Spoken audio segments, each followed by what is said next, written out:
Halo teman-teman, halo teman-teman, halo teman-teman. Jumpa lagi bersama gue Resatnan.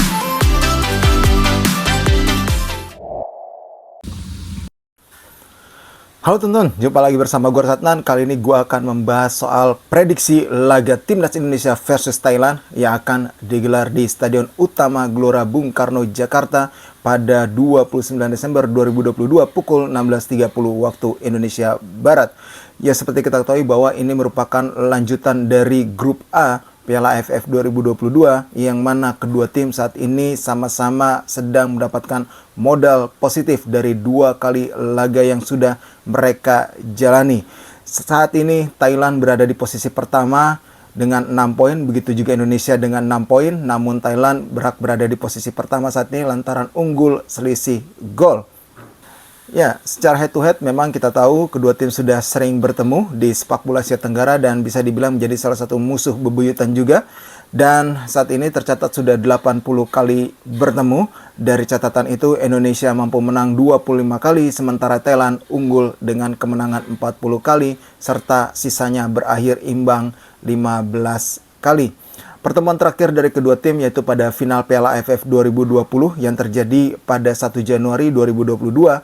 Ketika itu kedua tim bermain imbang 2-2 dan dengan hasil tersebut Thailand berhak meraih Piala AFF ketika itu lantaran pada leg pertama mereka berhasil memenangkan laga tersebut. Ya, kalau bicara Thailand tentunya kita bicara dengan para pemain mereka yang memang punya kualitas yang sangat luar biasa, walaupun pada Piala AFF kali ini mereka tidak bisa diperkuat beberapa pemain andalan, diantaranya itu Chanatip Songkrasin dan juga Supachok Saracat lantaran mereka tidak mendapatkan izin dari klub masing-masing. Saat ini 3 pemain Thailand yang menurut gua patut diwaspadai adalah yang pertama Teratun Bunmatan yang saat ini merupakan kapten timnas dari Thailand.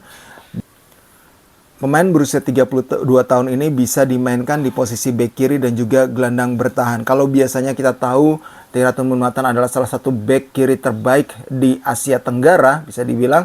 Namun saat ini kalau yang gue lihat ya di Piala AFF kali ini dia diperankan sebagai gelandang bertahan oleh Thailand. Dan ini juga yang sudah disadari oleh Coach Shin Tae bagaimana Teratun bermain saat ini sebagai gelandang bertahan dan itu juga sudah dia antisipasi apa saja yang bakal dilakukan untuk meredam kelebihan dari Teratun Bunmatan. Dia juga terkadang punya operan-operan yang begitu berbahaya ke jantung pertahanan lawan dan ini yang nampaknya harus diwaspadai oleh para back dari timnas Indonesia di laga nanti. Sementara itu pemain kedua yang patut diwaspadai adalah Sarah Hyuyen, yaitu gelandang bertahan maupun gelandang yang kadang juga ditempatkan sebagai gelandang serang oleh Thailand, yang mana pemain dari BG Pathum United ini kerap juga menjadi deep lying playmaker ya. Dia punya visi bermain yang baik serta operan juga yang akurat. Tendangan-tendangan dari luar kotak penaltinya juga berbahaya dan ini yang harus diperhatikan oleh para pemain gelandang kita. Seperti mungkin nanti akan diturunkan adalah Mark Klok. Kemudian pemain ketiga yang patut diwaspadai adalah striker senior mereka yang sudah berusia 34 tahun yaitu Terasil Dangda. Ya, Terasil Dangda saat ini menjadi salah satu top scorer dengan 3 gol di Piala AFF dan dia bukan hanya sebagai striker yang tajam di kotak penalti tapi juga dia tipikal striker yang cukup rajin untuk membantu pertahanan. Bahkan dia juga kerap bergerak dari sisi sayap untuk bisa memberikan servis kepada rekannya untuk mencetak gol. Ya, inilah tipikal-tipikal dari Terasil Dangda dan dia juga kerap punya kelebihan dalam duel-duel udara. Ini menjadi tugas berat juga bagi Jordi Amat maupun Farudin nanti yang akan ditempatkan sebagai back tengah kita ya, untuk mengawal pergerakan dari Terasil Dangda. Tapi jangan lupakan juga ada juga Adisa Kraison yang juga bisa berbahaya di lini depan dari Thailand. Itulah para pemain yang patut diwaspadai dari Thailand oleh para pemain timnas Indonesia. Sementara itu kalau bicara prediksi bagi gua di laga ini, gua masih yakin Indonesia bisa memenangkan laga bermain di kandang sendiri. Ya tentunya Indonesia bisa menang dengan skor 2-1.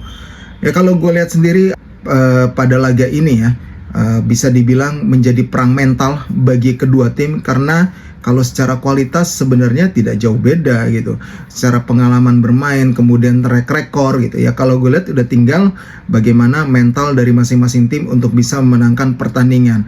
Coach Sintayong pun sudah pede ya dengan persiapan timnya, dengan kemampuan timnya untuk bisa mengalahkan Thailand pertama kalinya ya di eranya Sintayong, karena dalam 4 kali pertemuan hasilnya adalah 2 kali kalah dan 2 kali imbang. Ya ini tentunya menjadi harapan tersendiri bagi Sintayong untuk memecahkan telur, bisa menangkan laga untuk pertama kalinya ketika menghadapi Thailand. Dan di sini dia ingin para pemainnya bisa menikmati pertandingan, kemudian tampil pas, tidak terbebani dan mampu memenangkan pertandingan tentunya. Sementara Thailand juga seperti itu, mereka sudah mengantisipasi kelebihan-kelebihan yang dimiliki oleh Indonesia, yang mana ada para pemain muda yang penuh determinasi seperti Marcelino Ferdinand, kemudian ada Witan Sulaiman, dan para pemain juga yang punya kecepatan seperti Sadil juga nanti mungkin, dan mereka juga sudah mengetahui dan mempelajari bagaimana kelebihan dari bek naturalisasi seperti Jordi Amat maupun gelandang Mark Klok,